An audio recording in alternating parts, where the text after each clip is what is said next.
Se um colaborador chega reclamando que não dorme direito, se irritando com facilidade, se isola bastante, todos esses são sinais de que algo não está bem. A produtividade vai cair. A gente entende pela própria norma que o gerenciamento desse fator de risco psicossocial, ele vai estar dentro do Programa de Gerenciamento de Risco, o PGR. Alguns grupos de condomínios, eles contratam as empresas, às vezes tem os próprios profissionais que podem começar a fazer este levantamento deste risco. Se a gente for com um pensamento mais antigo de que não, porque tem que render, tem que produzir, não importa o que esteja acontecendo, a gente não vai conseguir criar um clima de trabalho positivo e a gente não vai conseguir melhorar a produtividade. Porque às vezes as empresas não têm conhecimento do que é ansiedade. Às vezes até demite um bom colaborador por conta disso.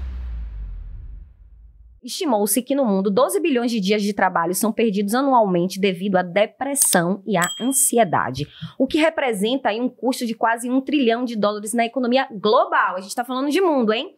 No Brasil, vamos entender? Considerando os acidentes de trabalho aí, 2022, eles não têm dados assim muito atuais, né? Mais para cá.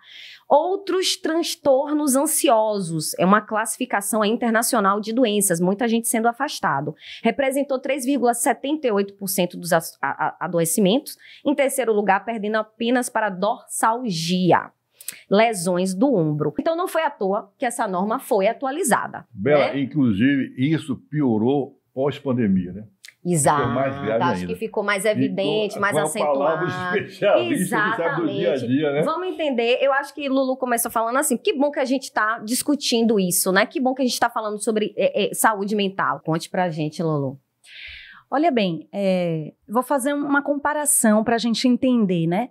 Quando a gente observa, por exemplo, uma criança na escola e essa criança ela está com um rendimento acadêmico muito baixo, né? A primeira reação dos pais ou da escola é dizer assim, tem que estudar, né? Então, a produtividade, né? Mas se você for olhar no viés, assim, da saúde mental e da psicologia, você vai ver que com aquela criança está acontecendo alguma coisa e que aquilo, na verdade, é um sintoma. Aquilo, na verdade, é um sinal. E aí, se você começar a observar outros sinais, você vai ver que aquela criança, por exemplo, ela não está dormindo direito, que aquela criança, por exemplo, está tendo dor de barriga, que ela não está com os colegas, né? Está se isolando, né? Ela está se isolando. A mesma coisa acontece com o adulto. Então, todos esses sinais, né? Por exemplo, se um colaborador chega, um zelador, né? No condomínio, enfim, um porteiro do condomínio, ele está chegando sempre reclamando que não dorme direito, ele está chegando muito irritado, se irritando com facilidade, ele já não conversa com os colegas, se isola bastante, né? Então, todos esses sinais são sinais de que algo não está bem com aquele trabalhador. E a produtividade está totalmente associada a isso, porque a produtividade dele vai cair. Ele não vai trabalhar da mesma forma. Sim. Então, se a gente for com um pensamento, que é um pensamento mais antigo, de que não, porque tem que render, tem que produzir, o serviço tem que ser entregado com excelência, não importa o que esteja acontecendo, a gente não vai conseguir criar um clima de trabalho positivo, né, primeiramente, e a gente não vai conseguir melhorar a produtividade daquele trabalhador. É por isso que precisamos estar atentos a esses sinais para poder tomar algum tipo de atitude, né, seja uma atitude pontual para aquela situação e principalmente uma atitude preventiva. Quais são as pressões da produtividade do universo condominial que a gente pode dizer que são fatores, né, psicossociais, se eu posso denominar assim, que acaba afetando a saúde mental do trabalhador? Bem, Bela, o que é importante falar sobre a questão da nova NR1,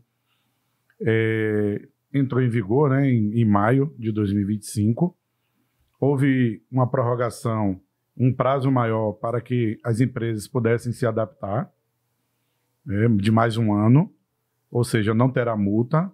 Portanto, a partir desta data, as notificações de multas elas vão começar a chegar nas empresas. E a gente entende pela própria norma que o gerenciamento desse fator de risco psicossocial ele vai estar dentro do Programa de Gerenciamento de Risco, que já existe, né, o PGR, que é da NR9. Então, começa neste fator, nas obrigações documentais das empresas, a fazer o mapeamento de risco, né?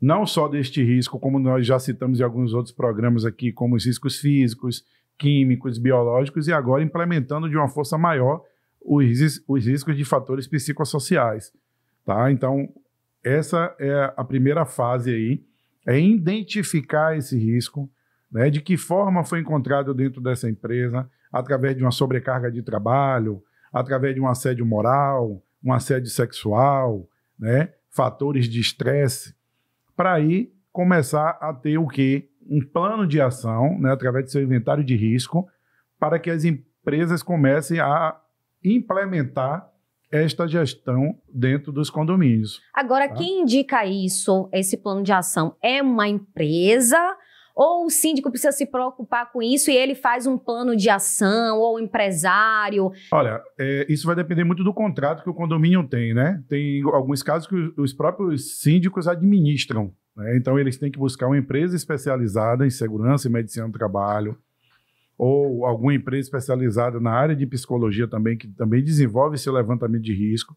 Cada profissional fazendo ali dentro, né, de um grupo de participação as suas fases e assim implementar dentro da empresa. Então, alguns grupos de condomínios, eles contratam as empresas, às vezes tem os próprios profissionais, engenheiros de segurança, médico do trabalho, e outros profissionais que podem começar a fazer este levantamento deste risco. Eu acho que você vivencia muito isso na prática, né, Kleiber? Bom, o pessoal lá não fez o PGR, que agora eu já tô aprendendo, tá, gente? A PGR não tá certa, não cumpriram a norma regulamentadora número 1, e isso pode dar problema aí, multa, processos, né? Isso tudo.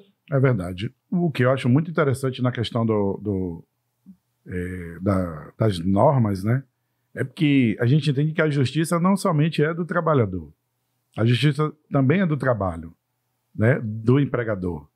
Então, é uma oportunidade que as empresas têm de gerenciar os seus riscos e garantir que futuramente eles não tenham problemas judiciais. Então, a partir do momento que você faz todo esse acompanhamento, a identificação, depois você faz toda a parte de acompanhamento e até corretivo, você consegue comprovar em um momento de que, de repente, aquele indício de riscos, de saúde do trabalhador não foi propriamente dito e acontecido dentro da instituição.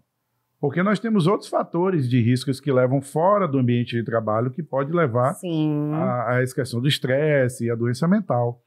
Então, é uma oportunidade que a empresa tem como hoje se salvaguardar de um problema futuro. Não só isso também, de ajudar, de contribuir, porque às vezes as empresas não têm conhecimento do que é um exemplo, ansiedade.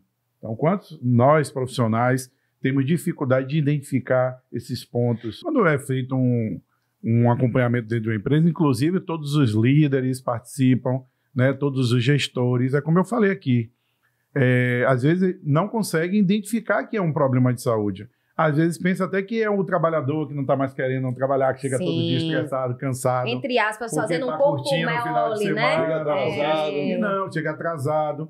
E é como a colega falou, às vezes precisa ser avaliado, porque de repente essa pessoa precisa de uma ajuda. E a empresa às vezes não sabe, às vezes até demite um bom colaborador por conta disso. Então se faz o acompanhamento, porque assim, quando a gente fala de segurança do trabalho, é importante frisar também a saúde da empresa. E a saúde da empresa é que todos os colaboradores também estejam bem. Sim. Porque faz parte do processo. Como se todos são humanos,